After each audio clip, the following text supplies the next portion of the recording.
कुलस्वामिनी तुळजाभवानी म्हणजे तुळजापूरला येतं पहा, परंतु विजापूर म्हणजे कर्नाटक बॉर्डर, विजापूरचे तुळजापूर हा जो पूर्ण प्रदेश होता हा पूर्वी आदिलशाहीच्या ताब्यामध्ये असायचा. म्हणजे हे राजांचे शत्रू लोक. तर राजांना तुळजाभवानी मातेच्या दर्शनाला तुळजापूरला जाण्या येण्यासाठी त्रास व्हायचा. सततच्या लढाया व्हायचे, मावळे मारले जायचे. म्हणून या भवानी मातेने राजांच्या स्वप्नामध्ये येऊन सांगितलं, जावली प्रांतामध्ये एक ढोरका नावाचा डोंगर आहे, त्या ठिकाणी तू माझी स्थापना कर. आता ढोरकाचा अर्थ काय पहा, गाई गुरं असतात ना, ती पूर्वी या डोंगरावरती गवत खाण्यासाठी येत असत. तर या गाया गुरांना मराठी रांगडी लोक आपण ढोरं म्हणतो. म्हणून हा ढोरका नावाचा डोंगर, या डोंगरावरती राजांनी 1656 ला म्हणजे 1656 मध्ये हा फोर्ट बांधायला सुरुवात केली आणि 1658 ला फोर्ट बांधून कंप्लीट केला. व ती जी ब्लॅक कलरची तटबंदी आपल्याला दिसते, टोटल 5 किलोमीटरची तटबंदी आहे. किल्ल्याचा आतला एरिया 52 एकर्स बांधलाय फक्त 2 वर्षामध्ये भवानी मातेच्या मंदिरासाठी. परंतु इतिहासामध्ये प्रसिद्ध झाला हे अफजल खानला मारल्यानंतर. आता हा अफजल खान विजापूरचा एक मोठा सोल्जर होता. हाईटने बोलाल तर 7.5 फीट. ताकद एवढी जबरदस्त होती की हत्तीला पण एकटा ढकलत नेऊ शकत होता. आणि त्याची फॅमिली सुद्धा अतिशय छोटी फॅमिली होती. He had 64 wife and 43 children. The small family, happy family. आता अफजल खान राजांना मारण्यासाठी 40,000ची फौज घेऊन विजापूरहून निघाला. येता येता वाटेमध्ये तुळजापूर, पंढरपूर ही जी काही हिंदूंची मंदिरं दिसतील ती उद्ध्वस्त करत निघाला. तर याला माहिती होतं राजे हे थोडे धार्मिक स्वभावाचे व्यक्ती आहेत. समजा जर मी यांची मंदिर वगैरे उद्ध्वस्त केली तर हे कोणत्याही किल्ल्यामध्ये असतील तर मोकळ्यामध्ये आपले युद्ध करतील.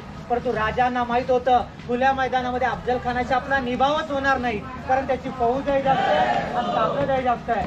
हे सर्व करत करता अफजल खान वाईमध्ये येऊन पोचला. त्या ठिकाणी आल्यानंतर राजांनी आपल्या वकिलामार्फत त्याला एक पत्र पाठवलं. राजांच्या वकिलाचं नाव आहे गोपीनाथ पंत बोकीर आणि अफजल खानाच्या वकिलाचं नाव आहे कृष्णाजी भास्कर कुलकर्णी. पत्राचा मजकूर काय लिहून घेतला की तुम्ही मला काकासारखे आहात, तुमच्या अफाट मोठा मला अनुभव आहे.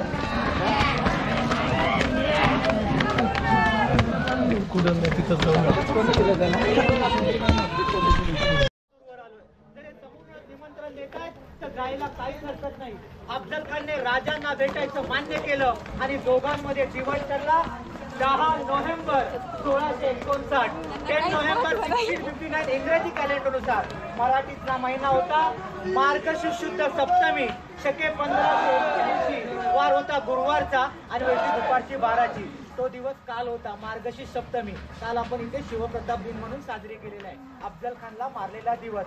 तर दोघांमध्ये नियम काय ठरले, आपल्या दोघांवर 10 अंगरक्षक येणार आणि आपापले वकील राहणार. राजांनी आपल्यावर आपले 10 अंगरक्षक घेतले.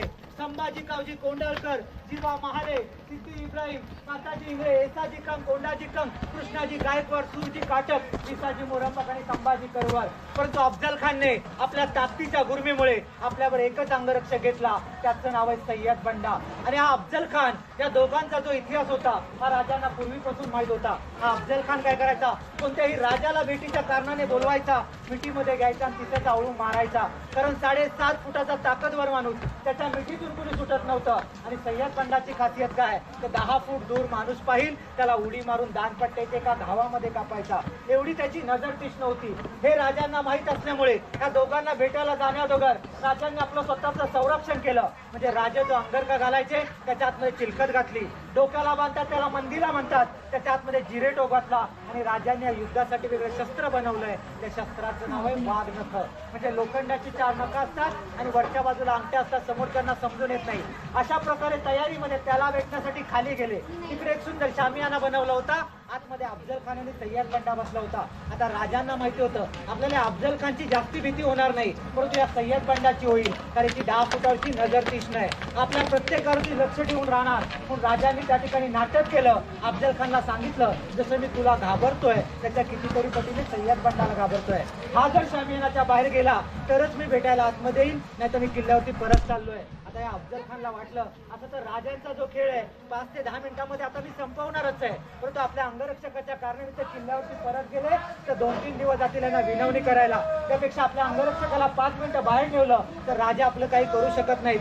अफजल खानने सय्यद बंडाला बाहेर पाठवलं आणि राजे त्याला भेटायला आतमध्ये गेले. आता अफजल खानची उंची होती 7.5 फूट आणि राजांची उंची होती 5.25 फूट. आता हा 7.5 फूटवाला माणूस 5.25 फुटाच्या माणसाला भेटतोय म्हणजे छातीवरती लागणार. त्याच गोष्टीचा फायदा घेऊन अफजल खानने राजांचं शिर आपल्या डाव्या बगलेमध्ये दाबलं, वरून कट्यारीचा वार केला. राजांचा अंगाचा पटला, आतमध्ये चिलकत असल्यामध्ये बचावले. आता ज्याने आपला वार केला त्याला उत्तर दिलंच पाहिजे. मग वाघ नखांच्या साह्याने अफजल खानचं पोट पाडलं. पोट पाडल्यानंतर अफजल खान दगा म्हणून ओरडला.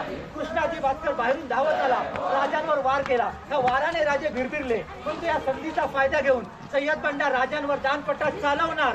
तो जीवामालेने सय्यद बंडाचा हात वरच्या वर उडवला आणि इतिहास काढला, होते जीवा म्हणून वाचले शिवा. नंतर राजे त्या किल्ल्यावरती आले, परंतु अफजल खान आपली सगळी आथडी पोटामध्ये भरून पालखीमधून पळून जात होता. त्याला पालखी उचलणारे 16 लोक लागायचे, पुढे 8 आणि मागे 8. त्यांना मराठी भाषेत आपल्याकडे आपण भोवई म्हणतो. ते भोवई त्याला घेऊन पळून जात होते. हे राजांचे दुसरे अंगरक्षक संभाजी कावजीने पाहिलं, पळत जाऊन त्या भोयांचे पाय तोडले आणि अफजल खानाचं शिर कापून आणलं आणि भवानी मंदिर समोर देवीला अर्पण केलेलं. अफजल खान सारख्या राक्षसाचा या ठिकाणी वध झाला. राजांचा फार मोठा विजय झाला. त्या विजयाला मराठी भाषेमध्ये आपण प्रताप म्हणतो, म्हणून नंतर या गडाचं नाव प्रतापगड ठेवलंय. पहिलं ढोरका नावाचा डोंगर होता आणि अफजल खान सारख्या एकाच राक्षसाची 2 चढगे आहेत. शरीराचं जे चढगं आहे ते प्रतापगडच्या पायथ्याला, त्याला आपण प्रतापगड माची म्हणतो. आणि शिराचं जे चढगं आहे ते पुणे जिल्ह्यामध्ये राजगड किल्ला येतो. तर राजांच्या आऊसाहेब जिजामाता त्या ठिकाणी राहायच्या. आपल्या मुलाने एवढ्या मोठ्या राक्षसाला मारलाय हा पुरावा दाखवण्यासाठी त्या ठिकाणी नेलं आणि त्या ठिकाणी दफन करून टाकलं. म्हणूनच आज आपल्याला म्हणावं लागतंय की प्रतापगडच्या पराक्रमाचा इतिहास मिरवी राजगडचा बाल्य किल्ला, कारण त्या राजगडच्या बाल्य किल्ल्याच्या उजव्या बाजूला दफन केलंय.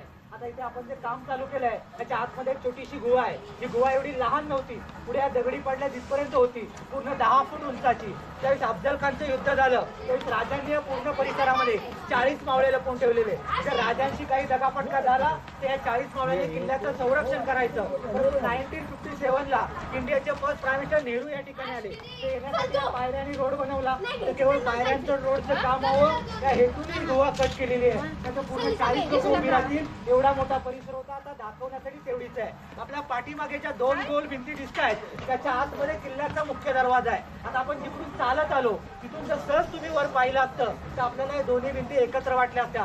समोर पायऱ्या आहे, लोक जात आहेत, म्हणून आपल्याला समजतंय की जाण्याचा मार्ग आहे. पूर्वी कसा मातीचा रस्ता घनदाट अरण्य होतं. येणारा शत्रू घोड्यावरती स्पीड मध्ये यायचा आणि डायरेक्ट जंगलामध्ये निघून जायचा. शेवटपर्यंत समजायचं नाही की किल्ल्याचा मुख्य दरवाजा कुठे आहे. आर्किटेक्ट होते हिरोजी इंदुलकर आणि आर्जोजी यादव. 2 लोकांच्या देखरेखीखाली 2 वर्षामध्ये किल्ला बांधलाय. किल्ल्याला वेढा देणारा वेढा होईल अशी या किल्ल्याची रचना आपण वर जाऊन पाहणारच आहे. म्हणूनच म्हणतोय की फिक्र न करो ये नादा, ये तो सिवा का अखाड़ा है जिन्होंने अफजल को एक ही दम में उखाड़ा है. चला